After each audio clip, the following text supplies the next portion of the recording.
बिस्मिल्लाहिर्रहमानिर्रहीम। अस्सलाम वालेकुम। 7th क्लास, कैसे हैं स्टूडेंट्स? मैं उम्मीद करती हूँ सब बहुत अच्छे से पढ़ रहे होंगे और आपके टेस्ट भी अच्छे आ रहे हैं। इससे अंदाज़ा हो रहा है कि आप लोग साथ के साथ पढ़ रहे हो, बहुत अच्छी बात है। चलें ठीक है बेटे, आज हम पढ़ेंगे मज़मून हमारा जो रहता था इल्म के फ़ायदे, इसके मुताल्लिक़ पढ़ेंगे। इल्म के मायने हैं जानना।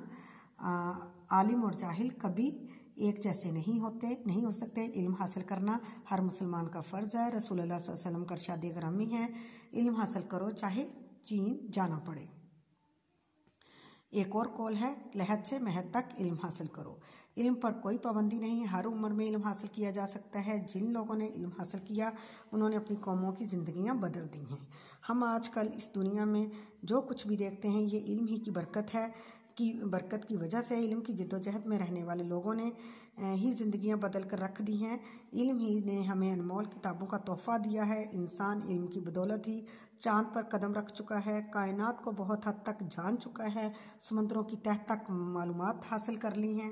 इल्म ही की बदौलत हमने दुनिया में ऐसी अल्लाह ताला की मखलूक देख ली हैं जो इल्म के बगैर नहीं देखी जा सकती थी। इल्म से ज़िंदगी के हर शोबे में तरक्की हुई है। ज़राअत, तिब, इंजीनियरिंग में तो खुशाइन तरक्की हुई है। अब तो इंसान हवा में भी उड़ रहा है, दुनिया के हर कोने से वाकिफ़ हो गया है, बातचीत कर सकता है और उन्हें देख भी सकता है। हमें इल्म से गाफिल नहीं रहना चाहिए। इल्म तरक्की का जीना है। इल्म हासिल करते जाइए और तरक्की के जीने पर चढ़ते जाइए। इल्म से मोहब्बत और लगाव इंसान की ज़रूरत है। अल्लामा इकबाल फरमाते हैं, ज़िंदगी हो मेरी परवाने की सूरत या रब, हो इल्म की शम्मा से मुझको मोहब्बत या रब। अल्लाह ताला ने अपने प्यारे नबी को ये दुआ सिखाई, रब्बी ज़िदनी इल्मा, तर्जमा है, ए मेरे रब मेरे इल्म में इजाफ़ा फरमा।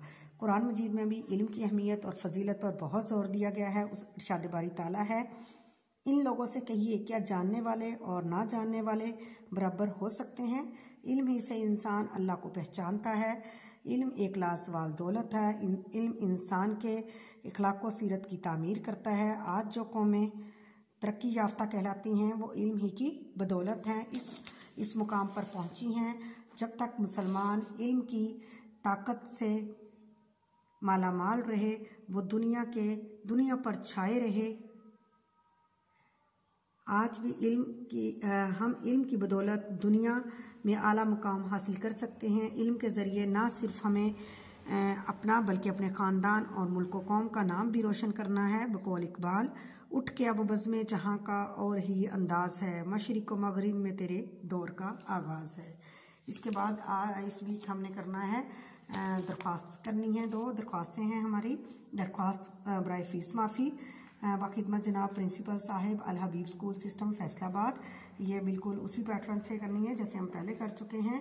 मौदवाना गुजारिश है कि मैं अब आपके ज़ेर साया जमात हफ्तम का तालिब इल्म हूँ। मेरे वालिद साहब एक मुकामी फैक्ट्री में मजदूरी करते हैं। कुनबा 8 अफराद पर मुश्तमिल है। आमदनी कम और ख़र्च ज़्यादा है। बढ़ती हुई महंगाई के बायस तमाम अखराजात पूरे करना बहुत मुश्किल हो गया है। इसी वजह से मेरे वालिद साहब ने फ़ैसला किया कि मैं स्कूल छोड़ दूं, मगर मेरा तालीमी शौक़ मुझे मजबूर कर रहा है कि मैं मैं आपसे फ़ीस माफ़ी की इस्तदा करूं। बराह मेहरबानी मेरी स्कूल की फ़ीस माफ़ की जाए ताकि मैं अपनी तालीम जारी रख सकूं। आपकी नवाजिश होगी। अल आर्ज़, आपके ताबेदार शागिर्द। अपना नाम लिखना है। ठीक है बेटे, ये फ़ीस माफ़ी की दरख्वास्त थोड़ी बड़ी है, ये इस वजह से कि आप बड़े लेवल पे हो। आपने वो जो पहले शुरू से याद की हुई हैं छोटी छोटी, आपने वो नहीं लिखनी, इसी को याद करना है। ठीक है। अगली है दरख्वास्त बराए हसूल वजीफ़ा बाखिदमत जनाब प्रिंसिपल साहिब अल हबीब स्कूल सिस्टम फैसलाबाद। जनाब अली, नहायत अदब से गुजारिश है कि मैंने अदारा हाजा से हफ्तम जमात का इम्तहान आला नंबरों से पास किया है। इस बिना पर मेरा नाम इन तलबा की फहरिस्त में शामिल किया गया है जिन्हें वजीफ़ा के लिए मुंतखब किया गया था, लेकिन ताहाल मुझे अपने वजीफ़ा की रकम ना मिल सकी। गुजारिश है कि मामले की तहकीकात कराएं और वजीफ़ा से जल्द अज जल्द नवाजा जाए ताकि मैं इस रकम को मज़ीद तालीमी मकासद के हसूल के लिए इस्तेमाल कर सकूँ। एन नवाजिश होगी। अलार्स, अपना नाम, जमात का नाम और तारीख़ लिखनी है। ठीक है।